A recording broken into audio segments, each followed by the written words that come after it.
Hey guys, welcome to She Knows Arsenal. This is another live show. Make sure you guys are liking this video and subscribing to the channel. On today's show, we're going to be talking about looking forward towards Arsenal's front line. Okay, I don't like this setting. There's a setting on here that touches up your appearance. I'm sorry, but it just looks like my whole face is like a filter. I didn't like that. Okay, but looking forward, because Arsenal are reportedly looking at the forward line as an opportunity to improve in the January window. Whether Arsenal can get that done or not is yet to be seen. We know that Arsenal have financial issues, FFP issues, but the forward line and the lack of goal scoring has been something that we've been talking about for the last couple of weeks. And this is something that I've definitely changed my mind on over the last couple of months. I think that at the beginning of the season, because of how good our front line was and how I didn't really anticipate a lot of that changing, I'm actually surprised at how difficult it has been for this group to score goals.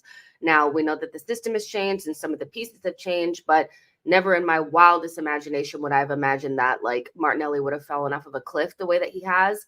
And it just doesn't seem like we have anybody to come off of the bench to make any sort of difference. Arsenal are definitely missing.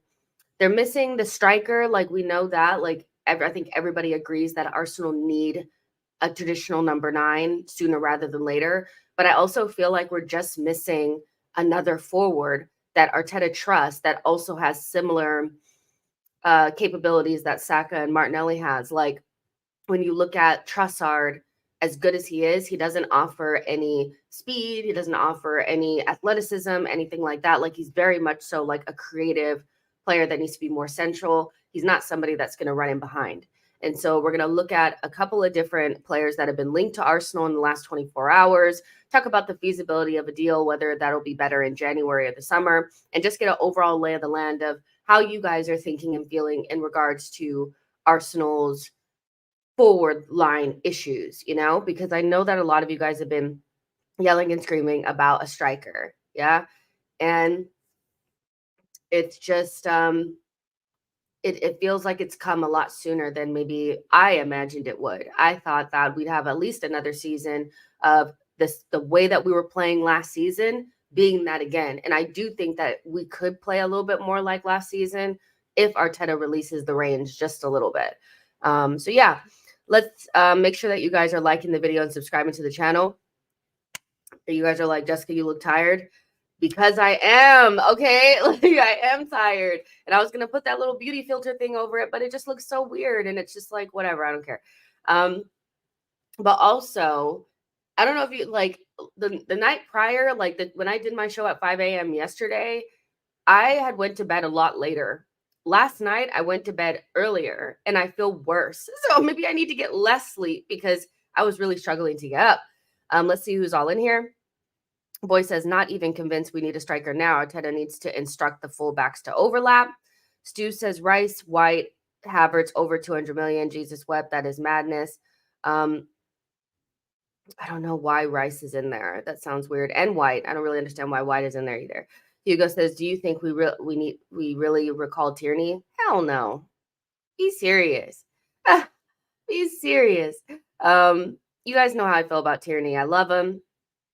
He's great, nice guy, all that kind of stuff. But let's be serious.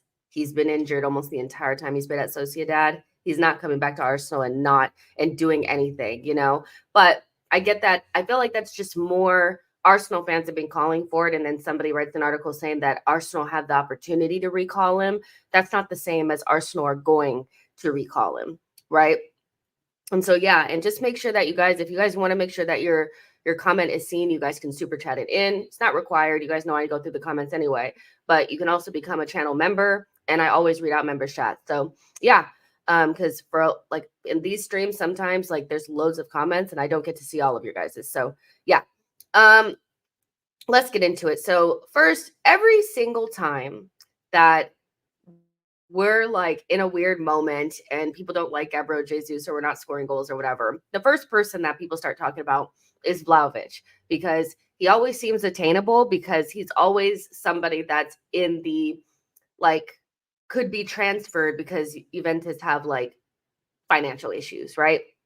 And so today is no different. Today is no different. Arsenal have been linked once again to Dusan Vlahovic. So Gary Cottrell, I think he was on Sky Sports saying this, said Juventus would listen to a cash plus player offer from Arsenal for Dusan Vlahovic to sacrifice.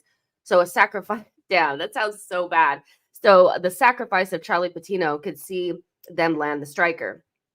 In recent weeks, the Gunners forward travails have seen them fall behind in the title race. This time last year, they were at the summit of the league, but currently they're 5 points shy of Liverpool, who occupy the top spot, blah, blah, blah. The recent slip has seen Arteta's side fail to win any of their last 3 games, with 2 losses and a draw coming in that stretch. You have to look back to the 4 games ago to find the last time a central striker found the net. Arsenal have held reported interest in a number of top strikers of late. They've recently been told by somebody that they are a center forward short of clinching the title. And a lot of people do feel that way, that Arsenal just need a striker and that would solve all of our issues. Ivan Toney, Gekaris, I don't know how to say his name, Osimhen and Vlahovic have all been in their thinking at different times and of late. So basically, so I'll read a little bit more. Ivan Toney is not going to leave in January. I think we all kind of can accept that at this stage. Like, I'd be very surprised if Ivan Toney was wearing an Arsenal shirt at the end of the January transfer window. It just seems very unlikely with their issues in their team, because Mbomo is injured and all that kind of stuff. And the fact that they want an astronomical fee for a player that he's not even close to being an 80 to 100 million pound striker. So, and Arsenal don't have the money, right? So Ivan Toney is not coming. But another player that Mikel Arteta is a fan of is Dusan Vlahovic. Juventus want 50 million, but that was too steep for Arsenal. 50 million is too steep for Arsenal. We're broke, okay? But Juventus have financial problems, so they would listen to a cash plus player offer. You guys know how I feel about these cash plus player offers. It's kind of like you don't see them very often because they don't happen very often because they're hard to do. It's hard to find, a player that has the similar worth plus cash as what the normal fee would be. So it's interesting, but if a fee under 50 million, an Arsenal player would see Juventus let Vlahovic go, the perfect man could be shipped out of the Emirates would be Patino. The Serie A side have held interest in the Gunners midfielder Patino for some time, and it was recently reported they were looking to get him by offering Arsenal Moise Kean.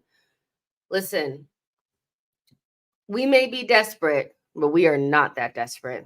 Moise Kean is not somebody that Arsenal should be looking at. I feel like that's just getting somebody for the sake of getting somebody. And I get that. I think there are probably some Arsenal fans that if we were linked to Timo Werner, they'd probably take him just for the simple fact that they want somebody different up there. But, you have to get the right type of player. So if I had to choose between Moise Kean or Dusan Vlahovic, I'd choose Vlahovic just for the simple fact that he fits the profile, even if I don't necessarily believe he's as good of a player as other people do, It seems like the perfect move for Arsenal right now, as they need a striker in Patino, while a good prospect is currently out on loan in the Championship and has only ever played 2 senior games for the Gunners. Don't know why Juventus are so desperate to get Patino. I know that Fabrizio Romano has said that, like, there's nothing in that, but I'm sure where there's some smoke, there's a fire. And I don't know why they're looking at him, because we should not be giving him away in a cash plus swap or anything like that. But we've been consistently linked to this guy, and it almost feels like a Jan Envia in a way. But I want to know what you guys are thinking, because a lot of Arsenal fans still want this guy, and I want to know why, because I just look at his numbers and I'm just like, the guy's not prolific. He's not prolific. He's just somebody that Arsenal fans feel like is a number 9, and he is a number 9, but he's nowhere near prolific enough.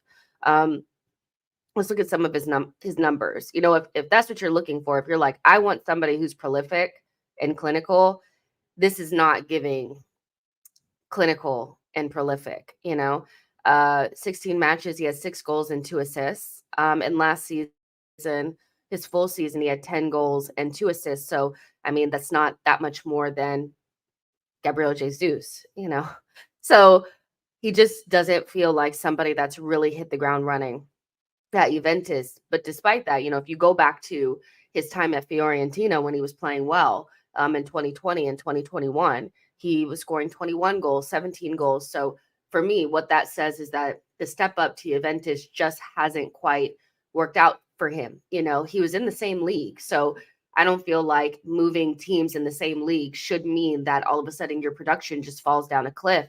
So it just seems like the Juventus move hasn't quite worked out for him the way that maybe everybody anticipated it to.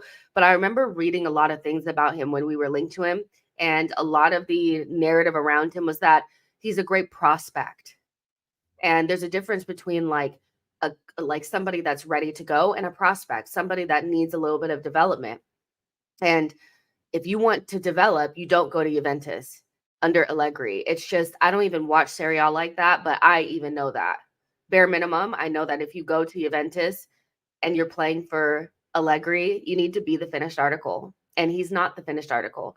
So I don't really know what's going on with him. He's 23 years old right now. So it's not like it's the end of his life or anything like that. Like, he can still get better from here. But to offer a swap plus cash deal or whatever for Patino just feels so far-fetched. How do you get him out of his loan deal? I don't understand. He's doing fine where he is. And even though I'm not 100% convinced that Patino comes back to Arsenal and does anything, I would love for him to come back. But we know how Arsenal Arteta is with the players from the academy and players that are out on loan. They tend not to come back. You know what I mean? So except for if you're Saliba. So I don't know how I feel about this, but Arsenal do need to look at the forward line and ask themselves, do they feel like this is enough to get us over the line? Last season, at the end of the season, when we were all like, we were having these conversations around what was the reason why we didn't win the league.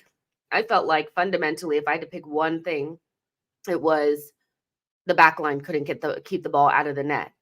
But we also know that goals change games. And so even if you're in a period of time in the season where your back line is not performing as well as it was prior to, kind of like the period that we're in right at this moment, where at the first 15, 16 games of the season, our back line couldn't be penetrated. It was the best in the league. And then we got into a period of like 2-3 games where the defense wasn't as good for whatever reason, but the front line was unable to bail the back line out. And so even though I do feel like our biggest issue last season was that we became very easy to score against and we were chucking the ball into the back of our own net, ultimately in games where we could have scored more goals, we just didn't. And you don't want to have to go into every single game feeling like you need to score 3 or 4 goals. But sometimes you just do, because the game gets away from you and you concede. And we saw that in moments like against Southampton, against West Ham, that we just had players that fluffed their lines and just looked a little bit like the types of players that couldn't handle the pressure in the moment, right? And snatching at shots, looking stressed out about scoring a goal. That's just not something that you want to see. And so you do need players that, despite needing a good defense, you need players that can bail you out. And I don't think we have any players in our team that can bail us out. I think we have players that within the system, when it's playing well and we create a lot of chances, will score goals, but you don't have that inevitability. You don't have that player that will save you, that Superman, somebody that's just going to be like, no matter what, I'm going to put the ball in the back of the net, and those players are hard to find. They're not just sitting around like ready to be picked up. We're talking about the Salahs and the Kanes and this kind of stuff, but Arsenal need their version of that, because right now, if the system isn't working, our players do not score. And that's something that, for me, for a team that's trying to win the title, is not really a good look. You know what I mean? So I definitely have changed my mind on this.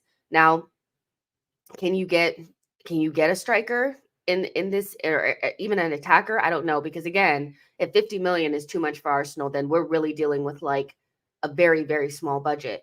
But that's why Arsenal need to stop bullshitting and sell some of these players. You're not going to use Emil Smith-Rowe. You're not going to use Reece Nelson. Move them on. They can give you the money to get something like this done. And we were speaking about this yesterday. Based on the way our season is going, I would almost prefer them to go into the academy, go see if Rule Walters or Lino Sousa could do a job for a little bit of time while Ben White and Zinchenko and them get better and Tomiyasu, and maybe spend the money a little bit further forward, because we have more answers at the back than we do going forward, in my opinion. Like, I think we have more answers at the back. We may have to suffer a little bit at the back, but right now we don't have the answers going forward outside of Arteta changing the system. And he doesn't really seem like he's going to change the system. Winning Way says, why is it that our fan base expect to sign average players or hold on to average players and think we are going to win things? It's a pipe dream. We need elite players now. Olu says Vlahovic is trash. Aegon says sell Eddie, Nelson, Ramsdale, Partey, Jorginho, Vieira, Zinchenko. In January, I don't think we need to sell all these players right now, but in January, you have at least 4 players that you can move on right now that you're choosing not to because of some reason. Like, I don't really understand what that is. Anton Dunn says, Arteta can't coach those boys to play well. I'm sorry. He can't get the most out of the players. So then what happened last season? I guess my question is, what happened last season then? You know what I mean? Because our attack was great last season, and even if they were overperforming your XG, which is what you need players that consistently overperform their XG. I just think that, like, these same players can do the same things if Arteta would just modify the tactics a little bit and maybe not be as like, hold the width, don't move. Because when you're having the wingers hold the width, then they're creating chances for suboptimal options. Our best players are Saka and Martinelli up front, and it's not even fucking close. So them holding the width and creating chances for Havertz and Odegaard and Gabriel Jesus, as much as I love those players and I think they're very good, I'd rather them create chances for Saka and Martinelli, right? And so he has to change it just a little bit. I don't think it would even change that much. I just think he has to get over this idea that, like, we need to be so stringent, and so like keep the goals out, I think he just needs to let that shit go a little bit, Let's see. Boy says, have to remember that we can only really sell 2 of our homegrown players unless Arteta is going to register Nweri, Walters, and Sousa. Fucking register them. What is the problem? Like, it's not going to kill us. It's not. Rule Walters is not going to kill us. Like, if you're willing to play Rob Holding for games, then you should be willing to play Rule Walters, because Rob Holding was awful.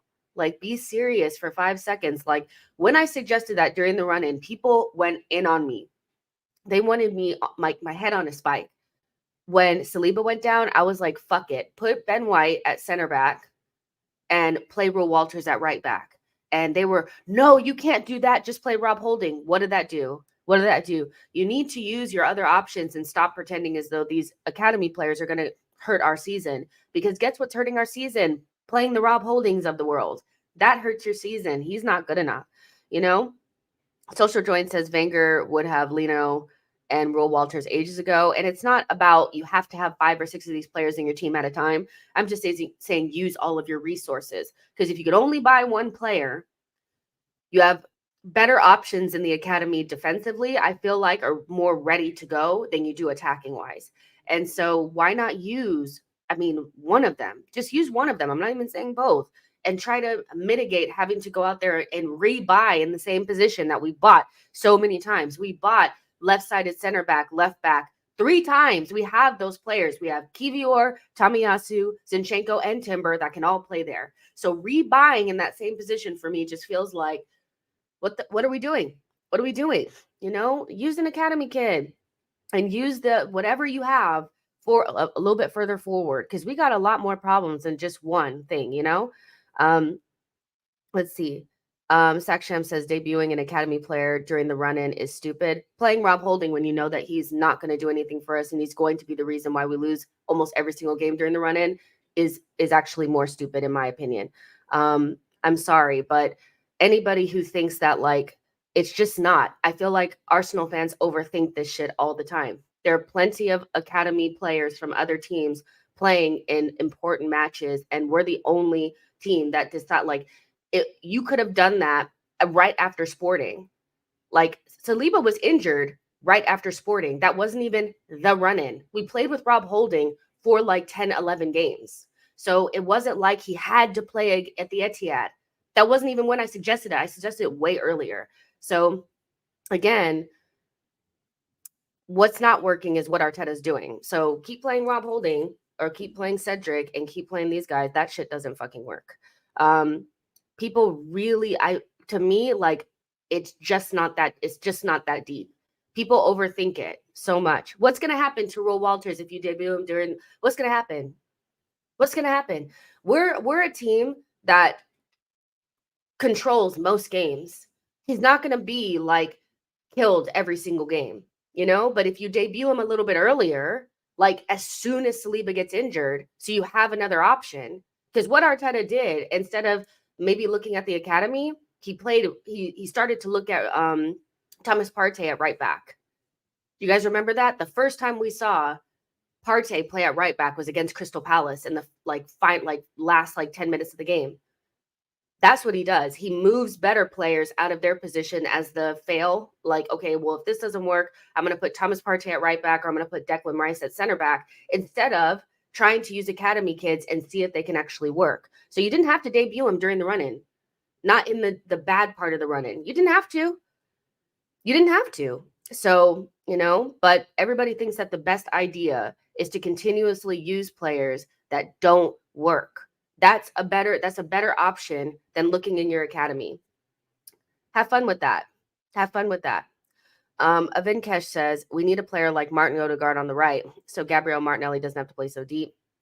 Winning Ways says, we control games, but all I see is us recycling the ball over and over again. As good as Rice is playing, he can't create for shit. Your DM is not meant to create all of your chances. So I don't even know why people continuously get on Rice. It's like the weirdest agenda ever. Chris Frazier says, Walters is literally a younger, less experienced version of Timber. If you like Timber, you'll like Walters. This integration should have started ages ago, which is a nonsense. Like, it's taken way too long. Anton Dunn says, Kwanzaa is playing some key games, but he started playing before they got into a really bad situation. But whatever, y'all. Aha says, Jess, he bought Kivior for depth and then didn't integrate him into the squad and then use Holding and then use Kivior after the City away game. Exactly. That was a huge mistake. He had two options. He could have brought in Rule Walters and moved Ben White central, or he could have used the player that we bought in January that plays left-sided center back and just tried to jimmy rig things for a little bit. But he chose the safest option, which was Rob Holding. And I don't know how many times I have to say that Rob Holding being integrated into the team at a difficult part of the season has completely crumbled our chances of doing anything. So why would you do it more than once? Doesn't make any sense to me. But that's just me. Everybody else integrates academy players but Mikel Arteta, but people are acting like it's normal. It's not normal. It's not. And when you're in like an injury issue, like a crisis, you have to use all of your resources. And Arsenal have a really good academy, but he doesn't use it. So I don't know what to tell you. I really don't know what to tell you. If you don't think that Rule Walters can play a couple of games for Arsenal, I don't know what to tell you. Have you not watched Arsenal? We've always had a sprinkle of academy players. It's not going to end the world. It's really not. It's not that deep. So anyways, but listen, what's his name? Vlahovic is just somebody that we're going to continuously be linked with until we get a striker. I don't think this is a striker that we're going to get, and I don't think a swap deal at this stage feels likely, a cash plus swap deal, especially not for Patino. But Arsenal do need to look at that front line and say, is there nothing that we can do? You guys know I'm a big fan of the Nico Williams guy. Like, I think he's good, and he looks like the type of player that we're missing. 1v1, traditional winger, can get past his man. Probably not the full finished article, but doesn't really matter.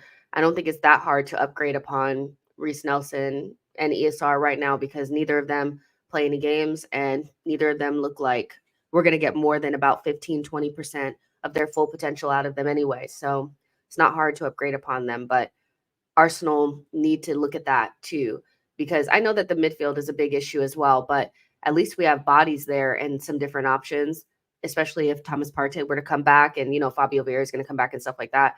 But up front, we basically have the front three, and like, that's it. Like, I don't know what's happened to Trossard, but he's I don't know. Like, I don't know. And then the other option you have is Reese Nelson and Nketiah. That's just not good enough. It's just not. Let's see what you guys are saying. Kenneth is saying Williams is injury prone. Let's check that, because sometimes like a player can have one injury and then people start calling them injury prone.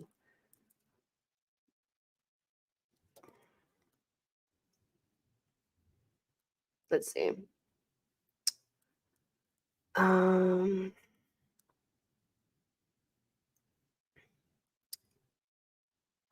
see. So he had an abductor injury, and then he had muscular problems or whatever. So they're probably coming from that abductor one. But before that, he missed 1 game from a hamstring injury. He missed 2 games for Spain with muscular problems. He missed 3 games with an abductor injury. He had missed 2 games for heel problems, 1 game for a flu, 1 game for a ligament injury, 1 game for a hamstring injury, and 4 games for a hamstring injury. So, to me, this is not really injury prone, but he has missed some time at the beginning of the season. His last injury was the end of October, so maybe he is injury prone to you guys. But if this is injury prone, then you should want all the players that we've been talking about over the last couple of weeks. You should want them gone, because none of them only miss 1 game off of the back of any sort of injury. They always miss multiple fucking games. So yeah, but still like the player. So yeah, if that's injury prone, then y'all should want Tierney back. You should want Thomas Partey gone, all these guys, because that's not injury prone to me. Avikesh says we get Marcus Leonardo, that's for sure. He's just gone to Benfica, actually. So we're not going to get him. So remember we were talking about the Marcus Leonardo guy that was from Santos? He's actually just been announced as a Benfica player, so he's not going to come for us, which is great because he didn't look any good. Emilio says Arsenal is piss poor. Why fans think Arsenal have a chance for big trophies?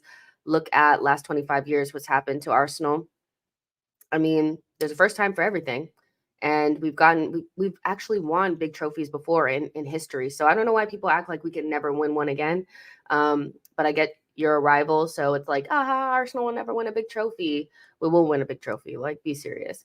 Blaze says Vlahovic link is another Johan Gurku, Solomon Kalou, Higuain, and Jan Mbia. I agree.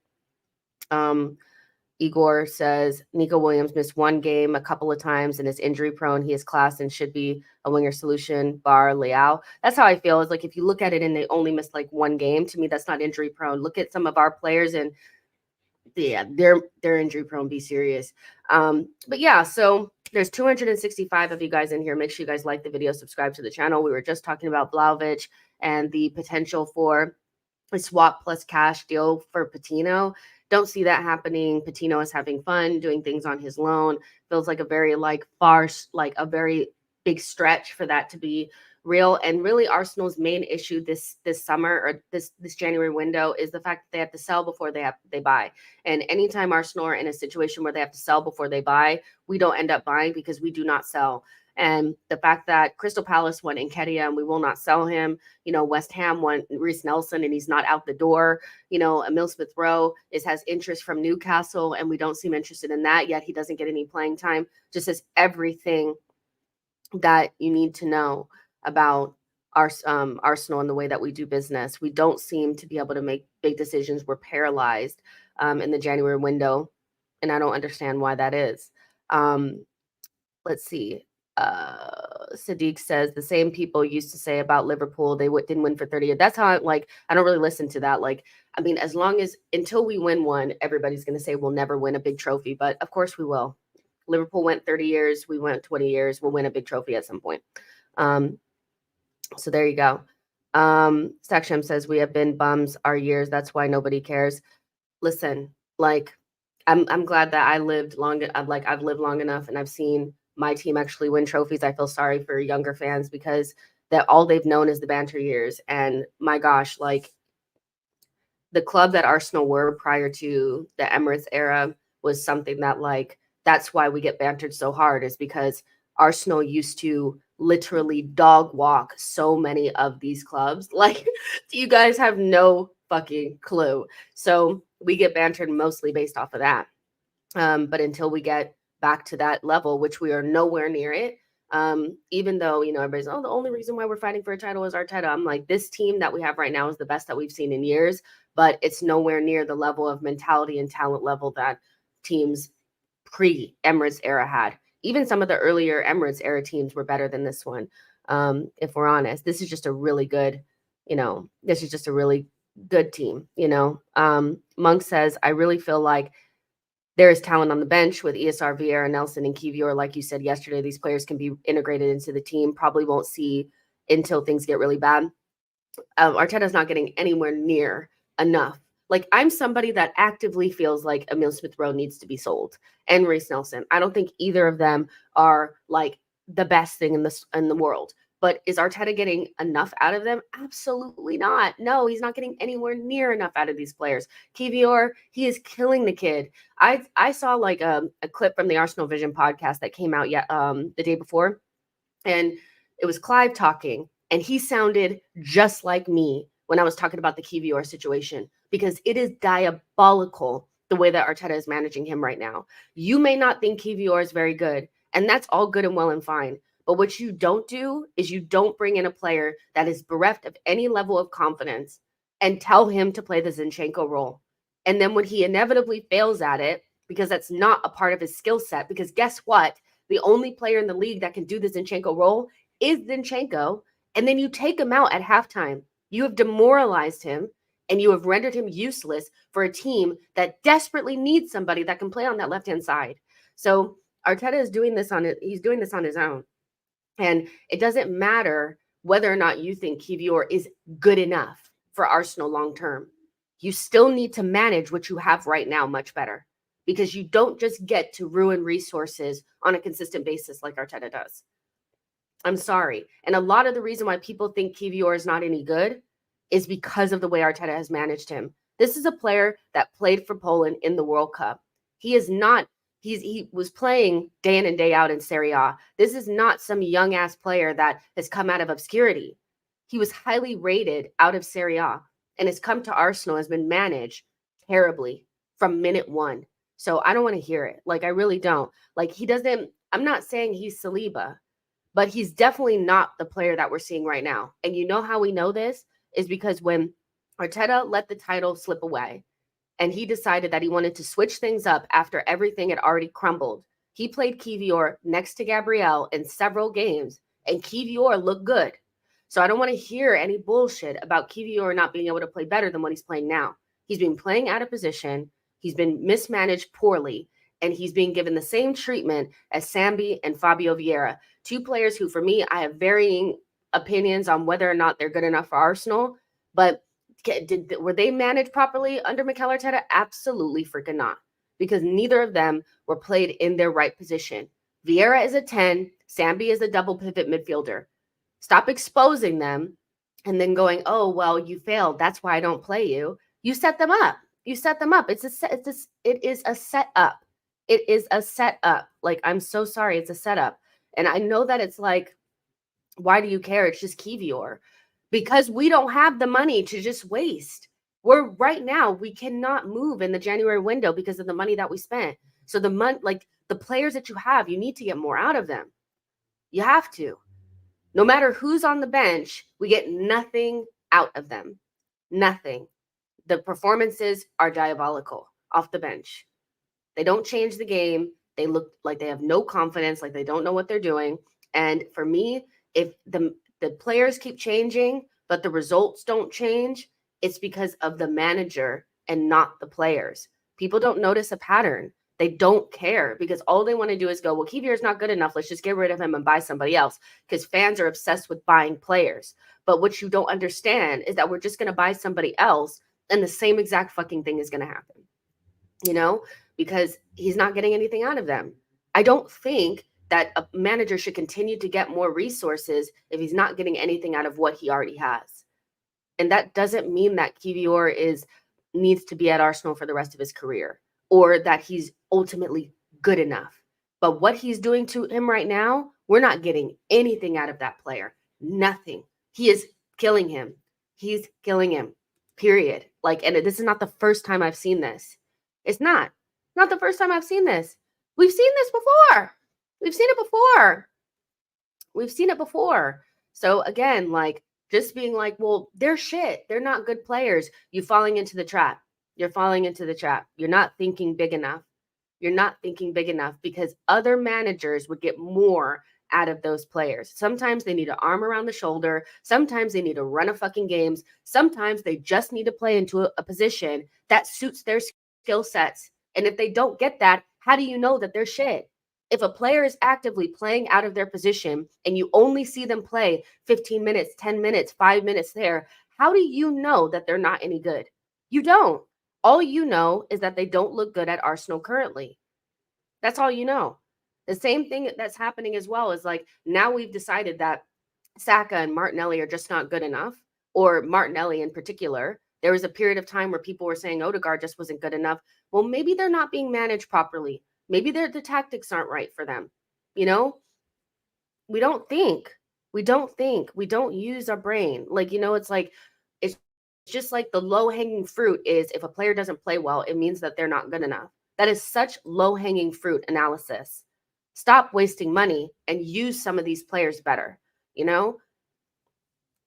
And also when you do this, you eliminate the opportunity to sell them for a fee. So at the bare minimum, even if you don't think Kivior is good enough, you should want Arteta to play him in his good position so he could look as good as possible. So if we need to sell him, we can sell him for a fee. We're not going to be able to sell any of these players. Why? Because Arteta's made them look like shit. The marketing is awful. Why do you think Tierney had like not a single ounce of like nobody even like the marketing PR around Tierney was like, wow, nobody even wants him. But if I had watched him try to invert cringily, by the way, watching Tierney invert is so cringe because that is not his skill set. We just the value of the players go down as well. That's all I'm saying, So listen, let's get back to what we were fucking talking about. But that is my biggest pet peeve right now, more than anything, is please use these players the way the best way you can to get the most out of them and stop setting them up for failure so that you can say, this is why this player is not good enough. These are your players. These are your players. What they tell us is that you have a huge hand in the players that we get. So as far as I'm concerned, Kivior is an Arteta player. So fucking use him right. Stop setting him up. Please. Like, it's so annoying. Like, it really is. Because it's just like, we need our bench. We need our bench. We need our bench. We need more out of it, Damian Kelly says, "You are so right, Jess. At some point, I said we need to sell Tomiyasu. He hardly ever play his favorite position, which is at center back.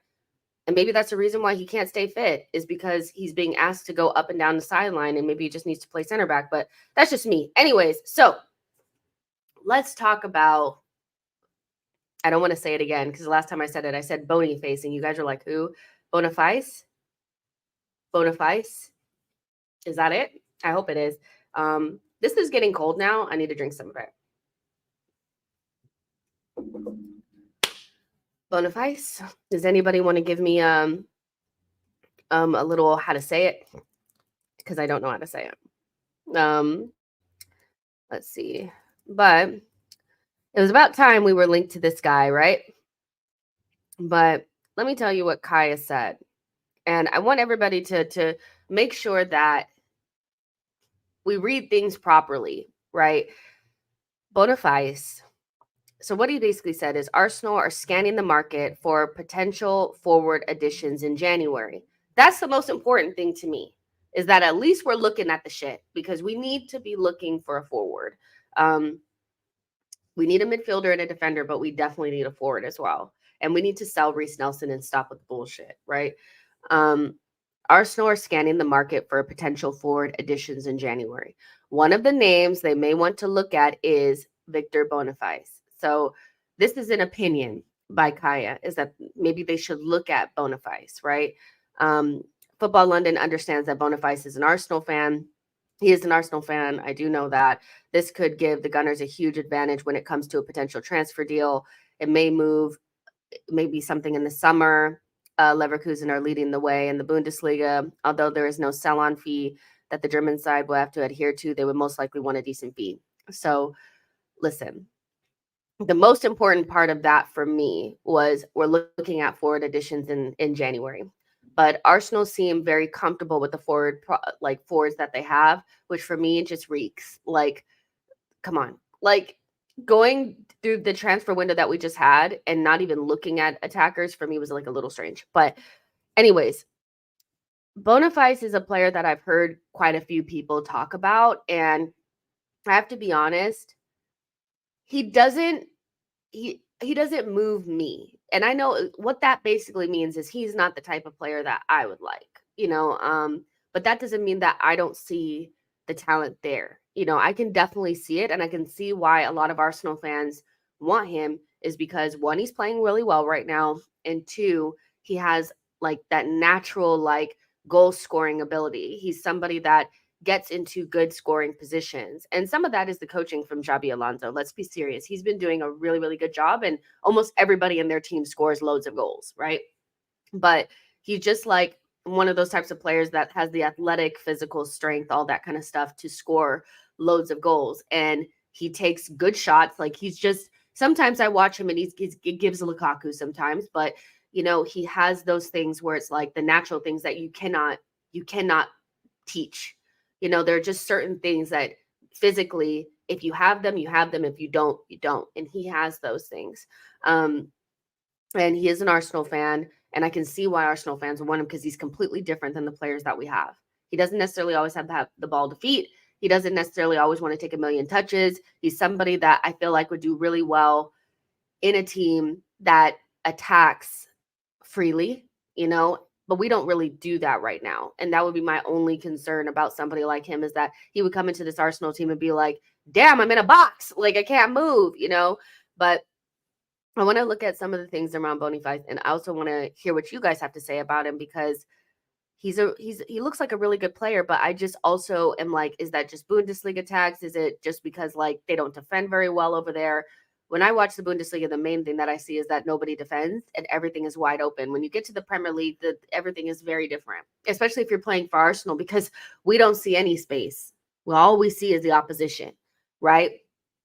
But he's an interesting player that I want to know what you guys think about him because listen, it may be a summer thing, but maybe we only have to look forward to the summer. I don't think we're going to get a striker now, you guys. I really don't. But I just wanted to bring this up and see what you guys have to say, right? Olu says, Boniface. Okay. Sadiq says, Leverkusen are in a title race. Would be stupid to sell your striker. That's exactly what Kaya said. They're not going to sell him right now. Sarek says, why would you buy Boniface? He is injury prone. Season. He has a cruciate ligament tear, missed 357 days, 2018-19 cruciate ligament tear. So he's had 2 ACLs. I don't know. But again, keep that same energy because there's a lot of people that say, why would you want this player? He's injury prone, but then don't want to get rid of the players that are injury prone in our own team. Let's see. Aegon says, Ben, Jacobs news on Eddie and Crystal Palace. Well, shit, let me run over there. Let me see what's going on. Woo. Is it good news, you guys? I know this sounds so bad, but we need to sell somebody. Like, be serious. Crystal Palace interest in Eddie is genuine. Club also still considering PSG, Hugo Ekitike, whatever. Ibrahim Osman also one to watch with Brighton and other clubs looking, but Arsenal view Nketiah as part of their plans. Offers won't be entertained unless Arsenal find another striker in January. That's not guaranteed.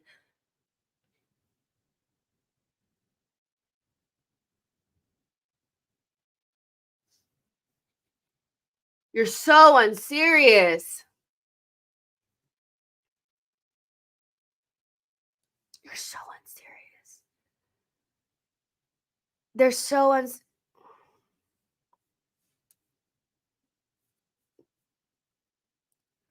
How about you sell him so that you can have the money to buy someone else? What? Like, what are they doing? They're so annoying. Um, Olu says, I think Sesko is that guy. Give me Zubamendi and Sesko. I actually do think if you can't get Osimhen, you get Sesko. I hear my feelings on the whole striker situation as well. Like, if we don't get Tony in January, I don't want him in the summer. I don't. He's not going to cost any less, and he's not going to be any better. So don't, don't go get a young player. After that, we will have already maybe like if we don't get Osimhen, we don't have a chance at Osimhen, then you need to go get somebody that can grow into that type of player because there's not a lot of players or strikers right now that are the finished article. Vlahovic is not the finished article. Sesko is not the finished article. Jimenez is not the finished article. None of these players for me are like Osimhen's level in terms of being like ready to go. So, but what you don't want to do is buy Tony when you're not in a desperate situation to buy Tony. We're in a more desperate situation now, but in the summer, we should be able to see more clearly, be able to see a little bit more clearly and say, Sesko is probably the better option. He'll cost less. He has the physical attributes. He can run in behind. He has the skill set. He has the ball striking ability, all those types of things. And he would be a better use of resources than Tony. And if we don't get Osimhen, we know who's going to get Osimhen. If we don't get Osimhen, then Chelsea are going to get Osimhen, which means they won't get Sesko, which means we can get Sesko. That's how it's going to go. Either they get Sesko and we get Osimhen, or we get Osimhen and they get Sesko, because those are the best options at the 9 that you need. That has the speed and the pace and he has all the different factors that would make him a dangerous striker in the Premier League. The thing about Tony that I don't like is he doesn't have speed in behind. So everything that we do has to be in front of the opposition. And right now, we're already doing that.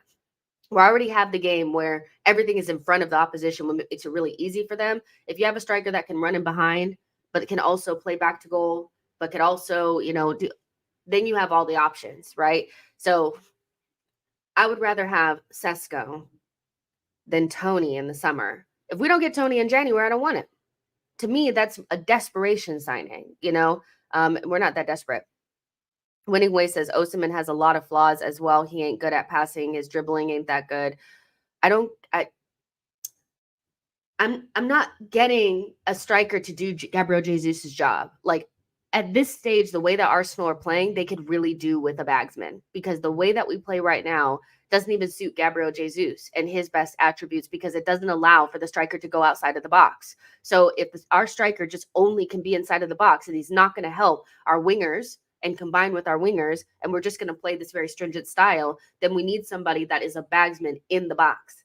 That's why Arteta made that silly move to take Jesus off and bring in Nketiah for Fulham, because in his mind, he said, well, we're not going to combine and I'm not going to allow them to have freedom. So I'm just going to put a better striker or a more traditional number 9 in there, and that's going to equal more goals. But it doesn't, because Eddie's not any good. So, yeah, I don't, as much as I get that Osimhen is not perfect, if you put him in our team and he gets half the chances that Jesus did and our strikers did against West Ham, we would have scored a couple fucking goals, So no, I'm not looking at a striker to be the best dribbler. We don't need that. We have wingers to do that. I don't want my striker to be the best dribbler. I want them to have good ball striking ability, make decent runs, have a nose for goal, be clinical in front of the goal, and only care about scoring goals. That's it. I don't want, if I want somebody that's going to do all the other bullshit, then I'm just going to keep Jesus. Period. Like, I don't need somebody that's going to dribble. I don't need somebody that's going to put the eye through the needle as a striker. I don't need that shit, because right now, like, Saka and Martinelli need to be creating for a striker. They just need to, So for me, it's a no. Like, get somebody that when they're in the box, all they're thinking about is scoring goals.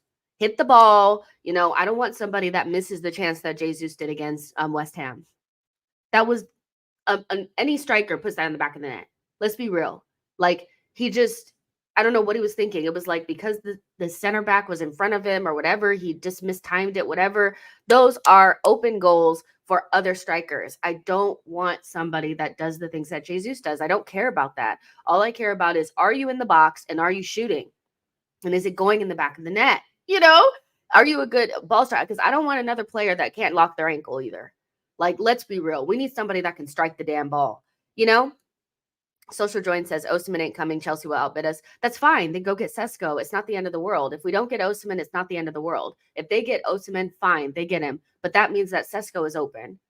And personally, I think Sesko is a better talent than Vlahovic. Like, I think Vlahovic is, what, is he 3 years older? And he doesn't look any better than Sesko to me. So I'd prefer him. Nabil says, I'd prefer Arsenal to get Sesko on a loan plus option to buy. Honestly, all these players Arsenal are being linked to won't do well if we play the same way throughout the season, change the tactics. Arteta does still have to change the tactics. My whole thing with him is do better with what you got. But that doesn't mean that Arsenal don't still need a striker, right? But he 100% needs to do better with what he has.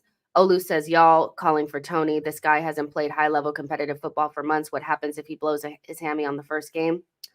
He just is going to cost too much for him not to be he's just somebody, he's somebody that you bring in if you're desperate in January, and nobody's touching him. No one, not Chelsea, not Arsenal, not anybody. So there's a reason for that. And if we go into the summer window and we bring in Tony, I'll be very, very, very upset.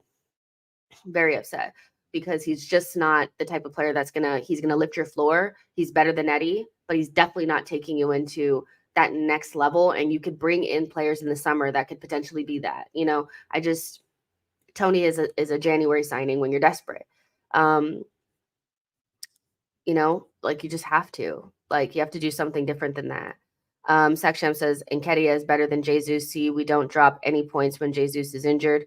Jamal says, what about the Mexican striker Jimenez? He's another one that doesn't run in behind. He is definitely somebody that scores loads of goals, and he's a very good striker when I watch him. I just feel like, style wise, I would prefer somebody of Sesko's abilities than Jimenez, because they're different. Jimenez is more of a in the box guy, and he's gonna, he has a really good nose for goal and all that kind of stuff, but he's not running in behind, if that makes sense. He doesn't have that ability. He's not fast. He's not as athletic, but he's good, Social Join says Sesko is available now. Vlahovic is better than Sesko right now. Vlahovic has better goals, just damaged goods. I don't want any more damaged goods. We've done that already. I don't want another player that's damaged. We bring in too many players that need rehabilitation. I don't want him. He's okay. And if that's what we ended up getting, fine. But I mean, if I had to choose, it'd be between, I would choose Sesko for sure. He doesn't have any mental fragility, trauma, none of that. He just comes in and he's having a good time. Vic says, bro, Victor Boniface says is the best option. He has everything. He has the pace.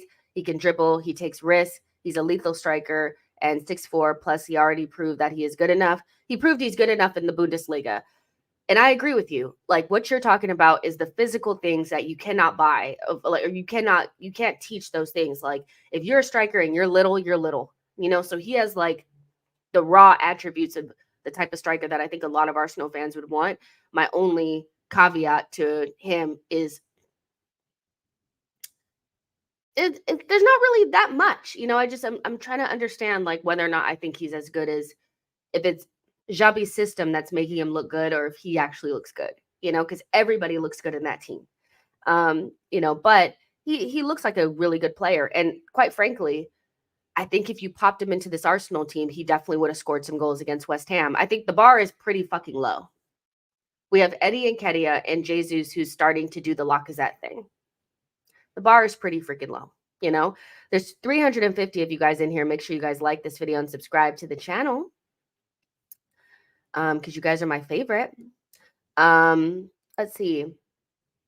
Zarek says, previous season, Osimhen would be perfect for us. This season, I doubt Osimhen would even come the way we play. He would flop. Why? Our transition is dead. Is dead now.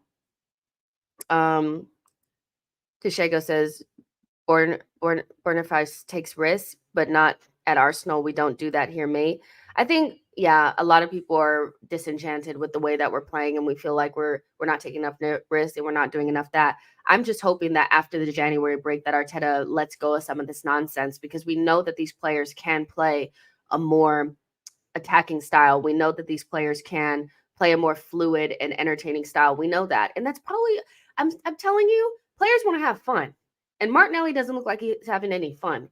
So, maybe you just need to let go of some of this and say, listen, I have Saliba and Gabriel and Rice here to save us if things don't go right. And that doesn't mean we have to completely just go Wenger and decide to just not defend at all.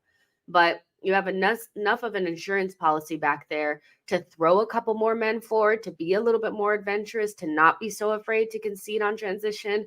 Because, yeah, those things are important. And, you know, we were giving up too many goals on transition in last season and individual errors, but we're still doing that shit now. Individual errors, not defending well on corners, those goals are still coming. But what we're not getting is a fun, lethal attack. And a lot of that has to do with just the players are not close enough. Martinelli and Saka are creating space and creating chances for suboptimal players. You want your forwards putting those chances away, and they're not having any fucking fun. And you want to have fun, period. You have to have some fun. And they don't look like they are. They look like they're in a funeral, like, oh, we're going to play this dead style again. Ambrose says defenders in the Premier League aren't scared of Arsenal's attack anymore. Deep block settings 24/7. I agree. Nobody's afraid of our attack. Boy says the shouts for Mbappe are hilarious. He either takes a pay cut to come to Arsenal or simply isn't an option. Igor says, honestly, if we were going for a forward, buy Leao and put Gabriel Martinelli at center forward. Don't care about the center forward market if we have a finisher like Martinelli here. People love Leao. That's all I'm going to say. He's a great player. He's just not somebody that I think deserves the amount of drooling that comes from some people. Re-signing for AC Milan feels very significant to me. Like, as a player that's getting into like the 24-ish range, I would imagine that you would need a different type of environment to get the most out of this player. And I'm afraid that he's stagnating. But very good player. Very good player. Okay. Chris says, just so people know, it's pronounced Boniface. Boniface. Boniface. Like Bonnie and Clyde.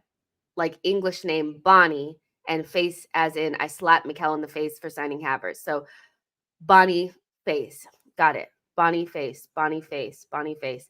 Peter said, hey, Jess, saying this name for no reason because he's probably not coming to Arsenal. Peter says, hey, Jess, hope you're doing well. I am. Happy New Year. Happy New Year to you as well. Yesterday, I heard Roy Jennings mention Arsenal selling Nketiah to Crystal Palace and selling Reece Nelson to fund a possible Michael Elise move. They don't want to sell Eddie. They need to sell Eddie. When I see Eddie out the door, I will believe some of this freaking nonsense. He might have been just spitballing a little bit and saying what he would do. And quite frankly, that is what Arsenal should be doing. They should be selling Nketiah and selling Reece Nelson and taking that money and investing it into a player that could actually help us. But they won't do it. They won't do it. But people are like, yay, you finally got it. I'm sorry.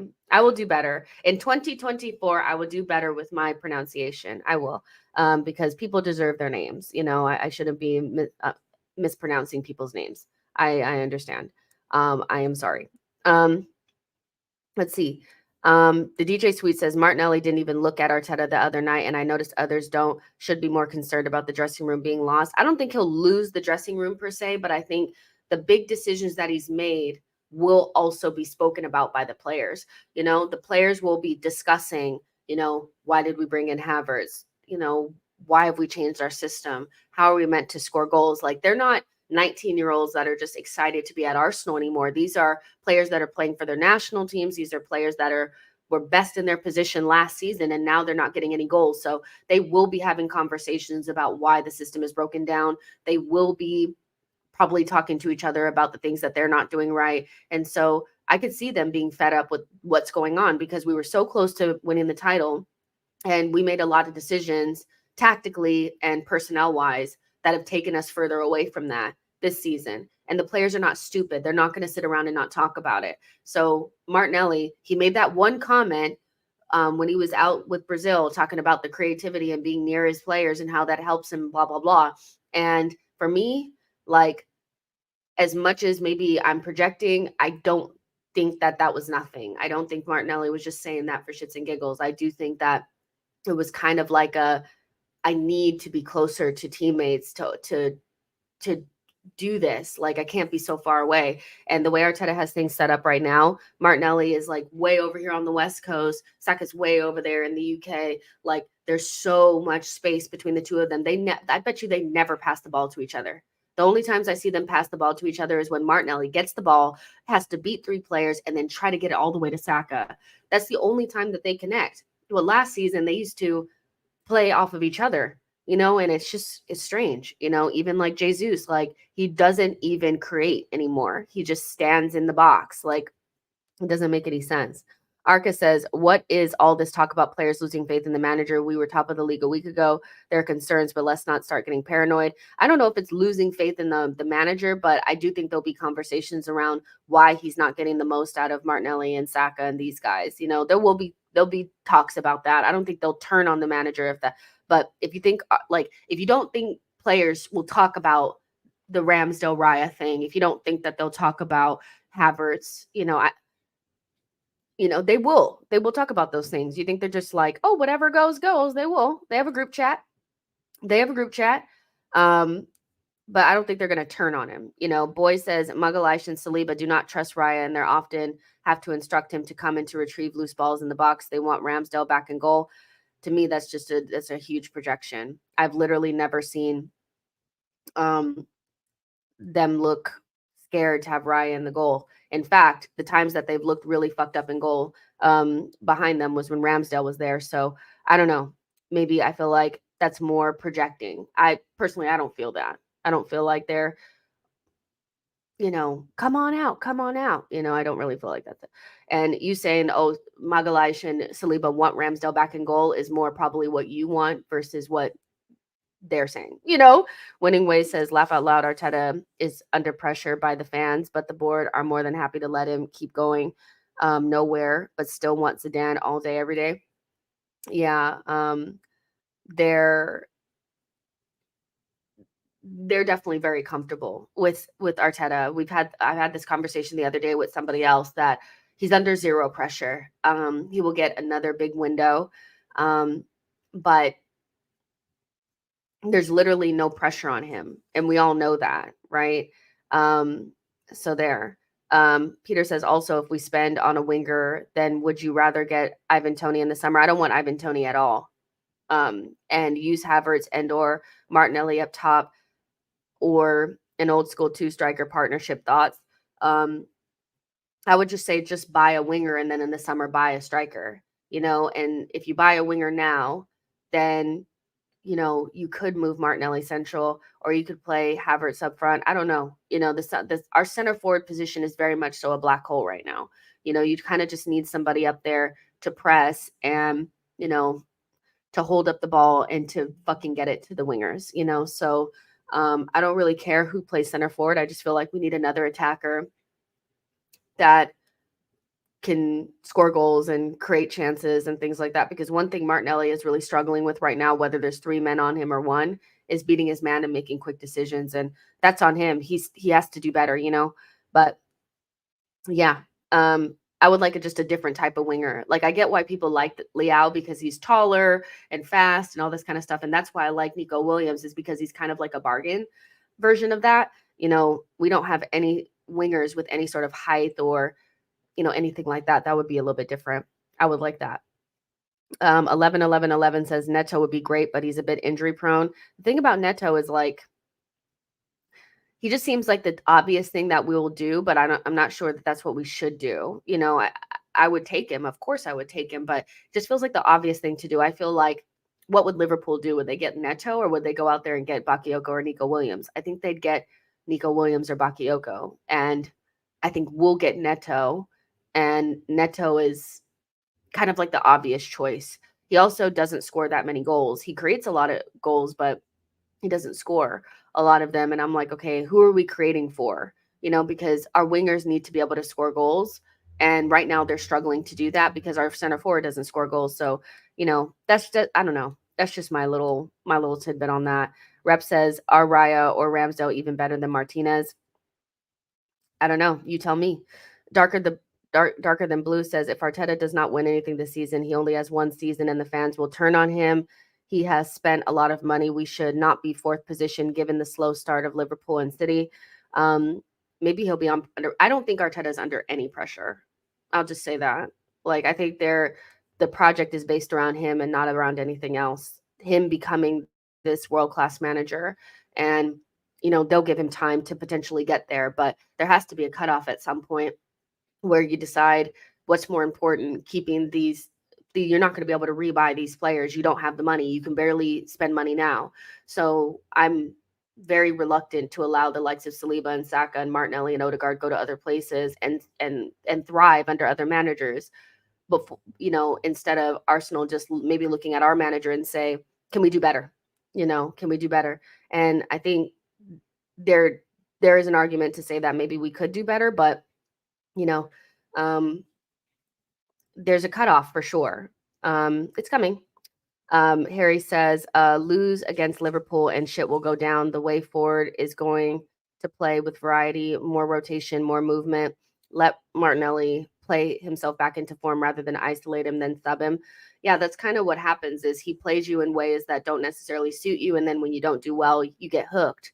And he doesn't change. You have to try to suit his system.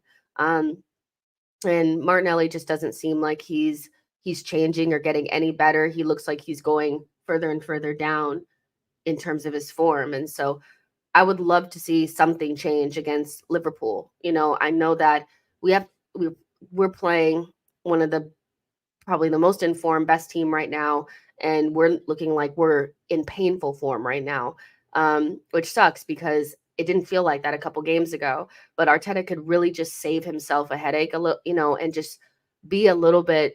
And I don't know if it's an ego thing with him or not, but it's almost like I'm not changing. You need to change. Yeah. And I think he needs to change a little bit and have a little bit of humility there and be like, I've changed a lot and it's not suiting my star players. So I need to figure out a way to get the best out of them instead of them trying to figure out to get the best out of my system. Your system's not working. You have to figure out a way to get something out of Martinelli. Martinelli cannot go the entire season like this. And Arteta looks hell bent on allowing Martinelli to be like this. And I just don't get why, I don't get why he's willing to allow Martinelli to go down like this. Either you needed to sit him and rest him a little bit, or you need to change the tactics slightly, So yeah. Let's see. Winning Way says Leao by himself can take on 3 players or a team by himself with all his skill and power. Leao is more talented than Mbappe. Be serious. Oh no. Winning Ways, please. Winning Ways. No. I don't know why people hold this torch for Leao so much. I mean, he's a great player, but he's nowhere near like Mbappe. Mbappe. Did you watch the World Cup final? Leao was not there. Okay, like let's be serious for 1 minute. Mbappe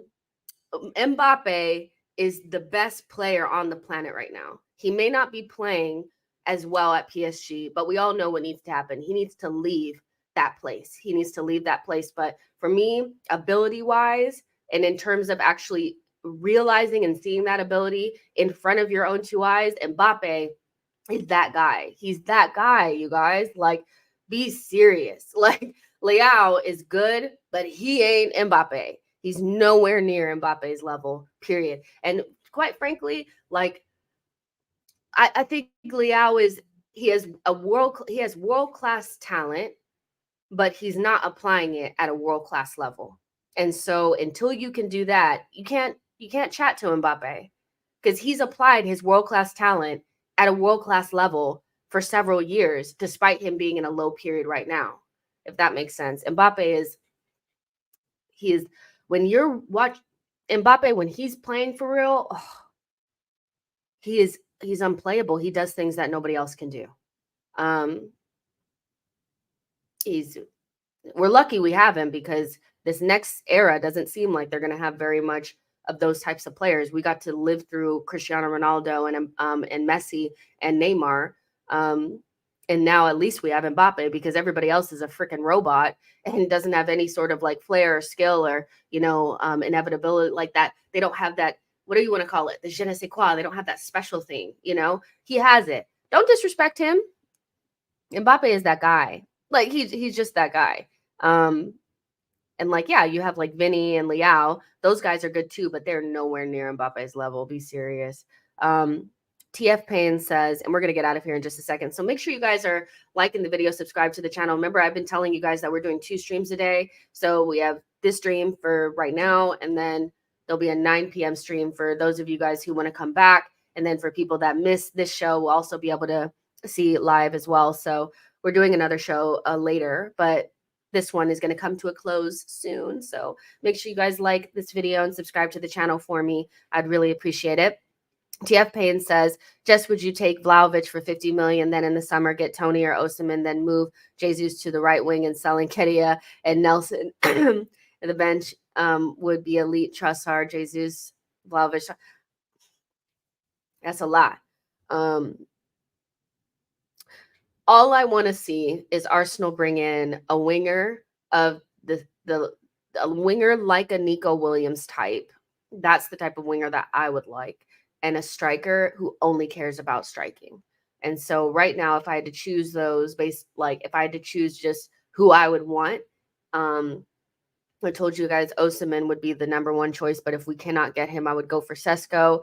I would go for Nico Williams, or if you get a Sesko, then maybe you could go for a Leao instead. If that's who you guys want. I'm not necessarily as like in love with Leao as you guys are, but if you don't get a 100 million pound striker, you get somebody that's more like 60, you could go for a bigger winger, whatever. That type of dynamic. I want another winger that has different skill sets to Martinelli, somebody that can beat their man, who has insane pace and is like tricky and skillful, somebody that can give us the Doku effect. I want somebody that can go through a couple of different men, right?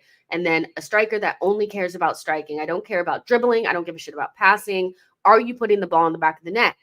And do you have like the physical attributes to make you difficult to play against? I don't want another short ass striker. So don't talk to me about Lautaro Martinez or any of these guys. We already have that. We don't need another short striker. Both of our strikers are under 5'10". We don't need another one, and then of course I get rid of Reece Nelson and Nketiah. I'll get rid of them now. So you don't have to tell me twice. I'd pack their bags, so that's what I would do. Also Bakayoko is another one that I would take. I like him as well. I don't think the winger signing has to be that difficult. I think we're making it more difficult than it needs to be. You don't have to buy a Leao to get much better than what we are right now. Like City bought Doku. Doku was somebody that a lot of Arsenal fans would not want, so it's not that hard to upgrade your winger options if you look in the right places. The striker is a little bit different. You kind of have to the striker signing is really hard, because you have to discern whether or not that player will do well in your system. If they're younger, will they become world class? You have to look at all those types of things. But the wingers, just get somebody who knows how to beat their man and makes good decisions when they beat their man. Let's start there. So Chris Fraser says the Doku effect. That's a great way of putting it. Williams defo fits that bill. So if you guys are like, what do you mean by what do you mean when the winger that I want? That's what I want. I want somebody that can beat 1, 2, 3 men, that's unpredictable. And when they get beyond their man, they make the right decision 9 times out of 10. That's what I want. When I watched Nico Williams, I've only watched a little bit of him, but he tends to get the ball, look up, beat his man, and then make a decision whether he's going to shoot or cross. What they do with it is on them, but he tends to have that, I just want somebody who could do that. I feel like Martinelli is struggling to do that, maybe because he's not a natural winger, and we're starting to see maybe we need a more natural winger there. and maybe you could move Martinelli more central or play him in different circumstances, but when you don't have the space, you need somebody with trickery and unpredictability, and we don't have that, and that breaks down deep blocks. So that's who I would want. But and I don't think you have to I don't think you have to spend 100 million on a winger to get that. That's how I kind of see it, you know. O'Malley says Williams may struggle for a few years because of his age. Maybe. Or he could come in and do really well. I think if you're good enough, you're old enough. And we see some really young players in the league right now doing a good job. But I hear what you're saying. Maybe he's too young. Winning Way says, I think Saka looks better more centrally. We actually have two wingers that are better central. They've both been made into wingers, but their main attributes are more central. And so it's amazing how good they've been able to do despite their main attributes. I think Saka's better, more central. I actually think he could play as a number 10. Saka, I think he could play as a number 10. I think he could play at left 8. I think he could play all those positions. He's not somebody that's going to, he's not going to, you know, he's not going to like tie up somebody.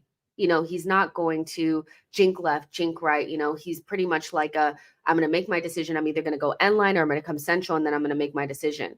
And I think he has more options for what he can do the more central he is, right? When he can, because he has that, he has that power and pace to like go beyond you with his burst. He has skills, like he could do those things, but his skill set for a winger, I think, gets less effective the further out he is. And I think Martinelli is also the same. He's not a midfielder, but he's better in and around the box. And so we've kind of created these two wingers that have done really well, but you can see their limitations because when you watch natural wingers play, you can see where Martinelli and Saka's limitations lie. And that doesn't mean that they're not amazing players. I think both of them just need to be closer to goal. They need to be more central so that they can combine with other players and use what they do best better. But when you have them both on the touchline, it's wild, you know.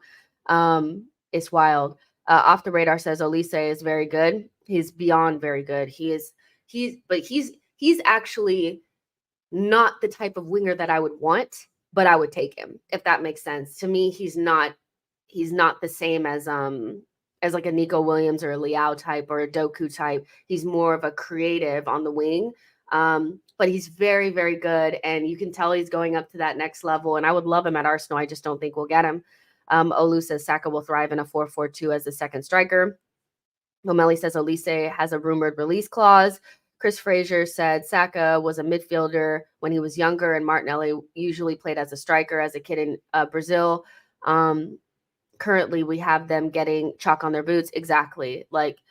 I really do like the idea of them being closer central. I actually think one of my favorite games from Saka ever was actually the game that Leno got injured against Brighton, like maybe 2 or 3 years ago.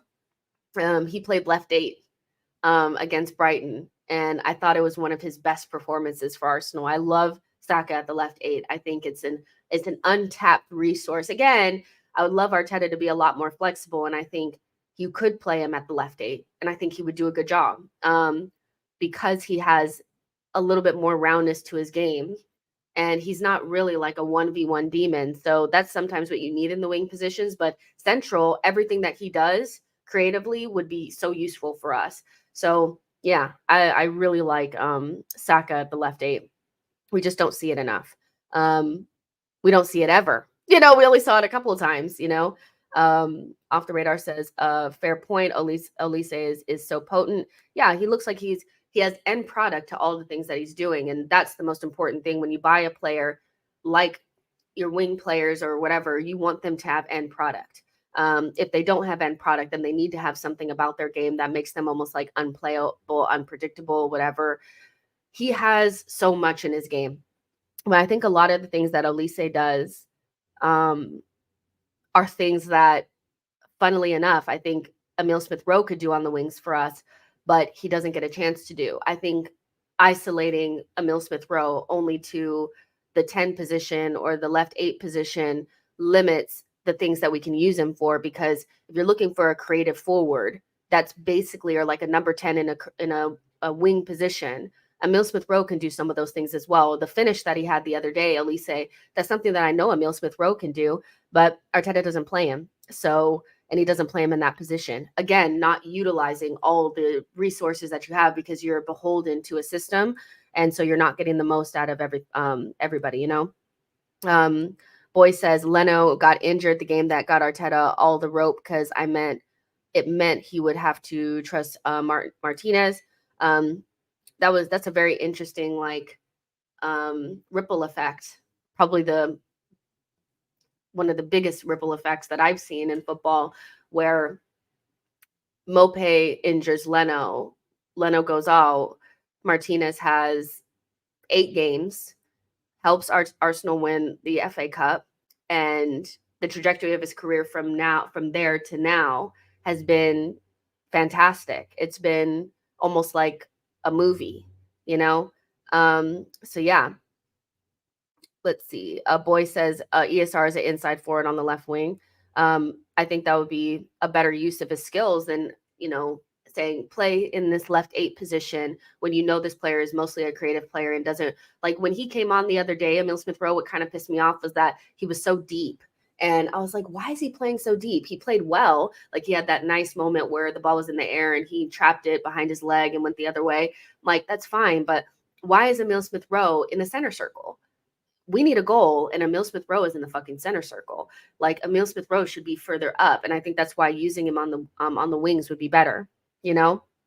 And so, and again, for me, this isn't about is Emil Smith-Rowe good enough for Arsenal long term. I think people don't think they don't open their mind a little bit more. Even if you don't think Emil Smith-Rowe is that good, you have to be honest about Arteta not getting the most out of him.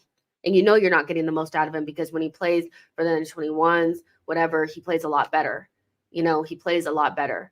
So when Kiwior plays for Poland, he plays a lot better. So you could at least get that version of ESR out there on the pitch, can't you? And you don't get it. So, you know, I don't know what to tell you. Vic says ESR can play as a creative winger and Nico Williams on the right as an explosive winger, then Saka, creative guy, number 10, and Odegaard, 8, Rice, 6.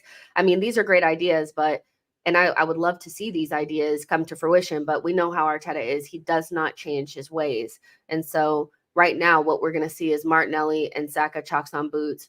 Jesus playing a role that doesn't really suit him either because he can't be creative. He can't move. He can't.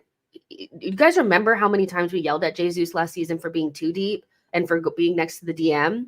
But I would almost prefer that version of Jesus than the one that we're getting now that just stands in the penalty box. Like, what is he going to do for us there?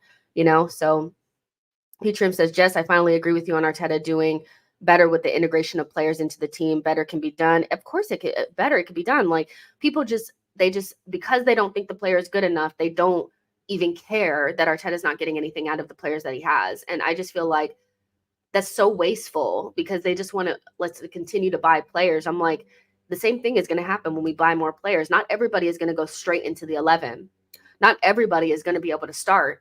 And if it's the case that if you don't start, then you're useless and you're rendered useless by the manager, then what do you think is going to happen when he buys the next player that doesn't start and the next player and the next player? They're just going to end up like everybody else. They don't play. And they're demoralized. So what do you want to happen? Anton Dunn says, I want another manager so bad because nothing exciting can happen with this leadership, one-dimension tactics, no use of academy players, etc. Nabil says, I agree, Jess. When managing a club, a manager should use what he has at the club, then improve anything that might be missing instead of players having to limit themselves for the manager. And also, like, you keep buying in the same position multiple times. That makes me think that you like to waste a lot of money. I just feel like we've bought left center back, left back a lot. We've bought left center mid quite a few times as well, and we're not getting any different results. And so maybe if we didn't buy Havertz, we could have bought something else because he would have utilized Emil Smith-Rowe and Fabio Vieira. You know, we bought Kiwior, but we want to buy another player in that same exact position. Maybe just use Kiwior or fucking put your arm around him and give him some fucking confidence so he doesn't look like, you know, so you don't have to keep buying in the same position over and over because we can't move away. we can't move away from these positions and start improving in others, because Arteta continuously buys in the same positions because he can't get anything out of the players that he's already bought. These are not his signings. These are not his signings. Do you know what I mean? So once they're your signings, I'm starting to look at you a lot more sideways. Just making sure nothing else has come out since we've been chatting. Partey is expected to miss AFCON. No new injury, just extended rehab from original injury, which needed surgery. So yeah, he needed surgery. He has extended rehab, no new injury, which is good news. So hopefully, I told you the deadline is February 21st. We need you back. We need you back. So come on now. We need you back by February 21st when the Champions League starts. So yeah, let's see. Anything else? No, I think we're good to go. Oh, it's interesting. I think Diluted is live too. So you guys can go watch him now. You guys go watch Diluted. I'm about to end my stream, but he's talking about the Elise stuff. Maybe I'll talk about it later, but go and support my friend Diluted. He's live right now talking about the Elise stuff. I'm going to get out of here, but like this video and subscribe to the channel on your way out, and I'll talk to you guys on the next one. Bye, guys. 9 p.m. Come back. Bye, guys.